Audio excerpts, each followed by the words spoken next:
Hello, everybody. I'm sorry once again I can't come to your school, but here's another story from the Bible that hopefully we'll be able to use in an assembly. Of course, the reason why I can't come is it's not that I don't want to come to the school, but COVID had made it absolutely impossible, particularly during this month, for visitors to come to schools. And of course, that's the right thing.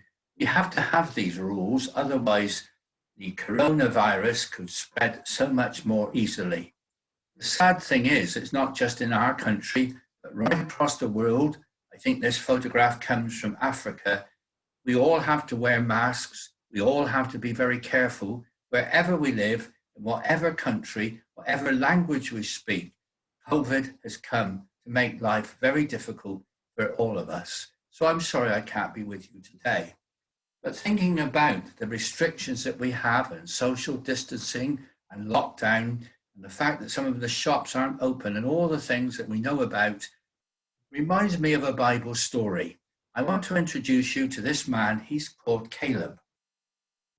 And Caleb one day was washing his hands and he noticed on his arm he had a mark. He tried to rub it off, but it wouldn't rub off. The next day it got bigger.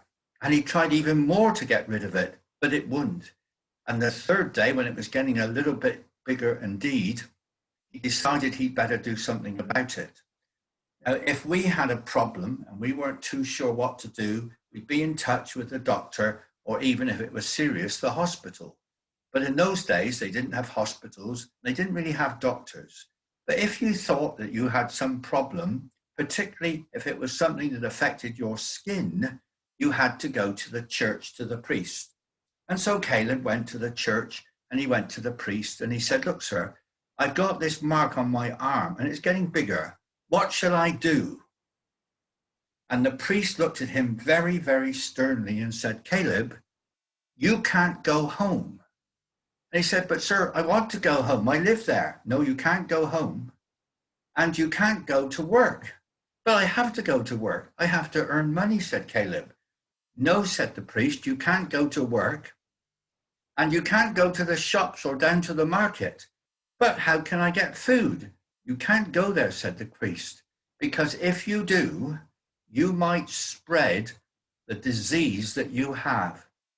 It's a disease that we don't have in our country, thankfully, but even in parts of Africa and India today, they still have people who have this terrible disease of leprosy. It begins to affect your hands. And sometimes I've seen pictures of people whose fingers have actually fallen off. And you can see Caleb has got a bandage round his hand because his hands have been affected by this very serious disease. This person, unfortunately, it's affected his feet as well as his hands. Zachariah is in Mozambique, which is an African country, and he can't walk because his feet have been affected by leprosy as well as his hands. This lady has got the same problem. If you look carefully, you'll see her hands and her fingers have disappeared. It's really, really sad when people get this terrible, terrible disease. Thankfully, today, there are various drugs and various treatment that can be given to help people who've got the problem. But in the days of Jesus, there was no treatment and people just got worse and worse and worse. And some people who were with leprosy, they had to meet up with others who were the same. And when they walked through a village together, they had to shout, "Go away, go away," because if somebody came near, they might catch the disease. Just like in our day when we have to be very careful about the coronavirus, do social distancing and wear masks, be careful what we do if we have to go to these supermarkets. It was just like that in those days, really. If somebody knew that they had leprosy, they had to keep so clear from everybody else. And that's why they couldn't go home, couldn't go to the market, and they certainly couldn't go to work. Well, one day, Jesus was walking down the road with some of his friends, and suddenly he noticed coming towards him, there were some people who had leprosy. There was actually 10 of them. And they started to shout to Jesus. "Jesus," they shouted, "have pity on us."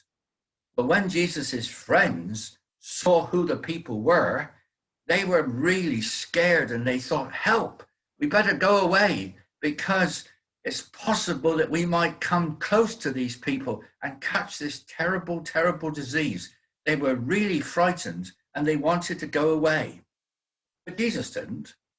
He always showed love and care to everybody wherever he went.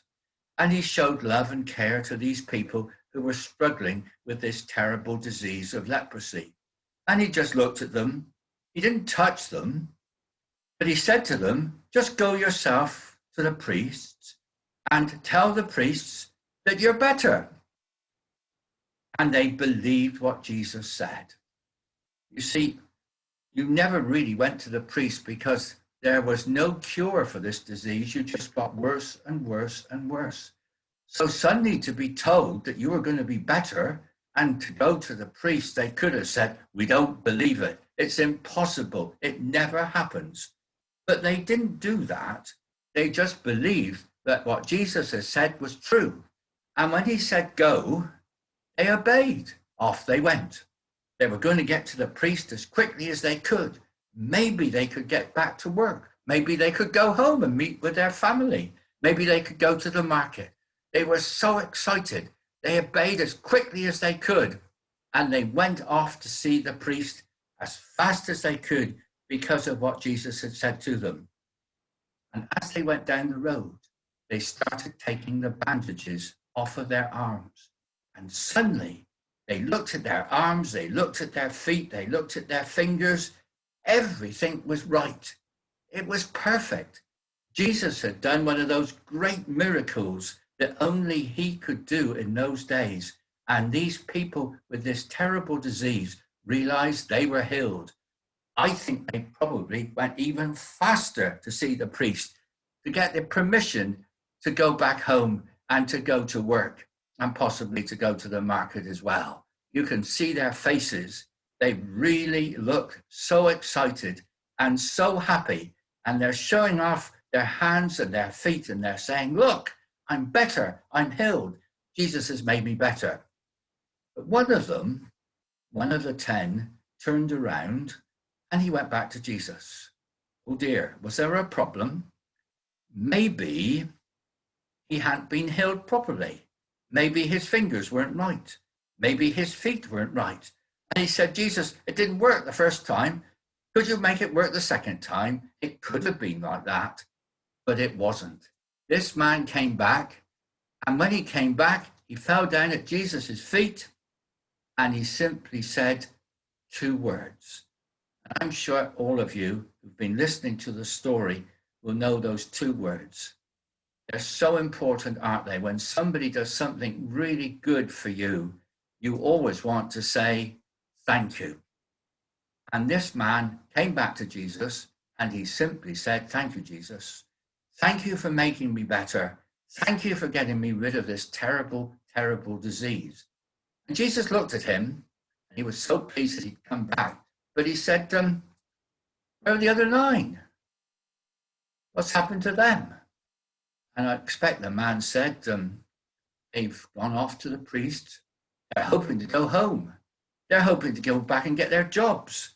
They're hoping to go to the market and get some food. They're really, really hurried off to the priest as fast as they could. And Jesus was very, very sad. Sad because they forgot to say to him, thank you. And I'm sure he was right in being like that, because he'd done so much for them and he changed their lives really, but they had forgotten to say thank you. And I was thinking about that, and it's so easy, isn't it, for us to take everything for granted. And even though life is a bit difficult for us just at present, we still got the things that we normally have, and life is not that difficult for us, even though we may not be as happy as we would like to be able to do what we want and go where we want. So I thought we ought to really start thinking about some of the things that we should really say thank you for. And here's the first. Here he is going away, of course, happy because of what Jesus has said. We can be very, very thankful and give thanksgiving for our homes. We've all got homes, haven't we? And that's something that we shouldn't take for granted, because there are certainly people in some countries who have really got hardly a home to call their own, but we've got homes. And all of us, when we go to our home, we don't live there on our own. We're part of a family. And that means a great deal to us, doesn't it? Whoever is part of our family, we're very thankful for them, and we should be thankful for them. This is my particular family, my son and daughter-in-law. You can see my wife as well, and myself, and my two grandchildren, Isabel and Thomas. Unfortunately, we can't go and see them this month because they live in London and we're not allowed to go there. And there'll be too many in the house if we all go at Christmas time. We're just hoping that things will make it easy for us to go and see them at Christmas time. But we can be thankful for our families. And when you go home today, it won't be a bare table, a bare fridge, a bare cupboard where your mum keeps her food. We'll have something to eat, won't we?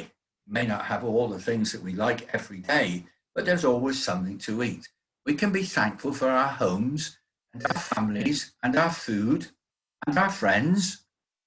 I'm quite sure that nobody stands out in the middle, social distancing, and nobody is anywhere near us at all because, unfortunately, we don't have any friends. Of course, we should have friends and we should make friends and we should be friendly to everybody, shouldn't we?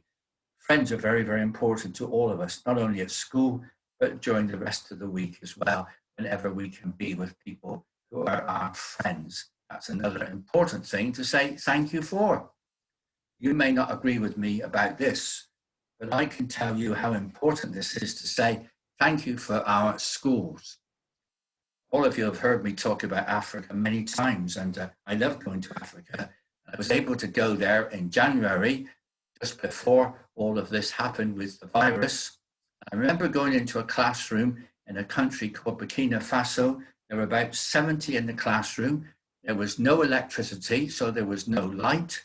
The only thing that they had was a blackboard, and the teacher wrote with chalk on the blackboard, just like they used to do when I went to school, but certainly they don't do now. And the children had to share books. They had very few resources. The school was really quite sad. And many of the children in that particular country can't go to a school because there isn't a school to go to. But we've got schools, teachers, those in the classroom who help us. And even with the limitations of social distancing, we've still got a place where we can go every day and so much that we can learn.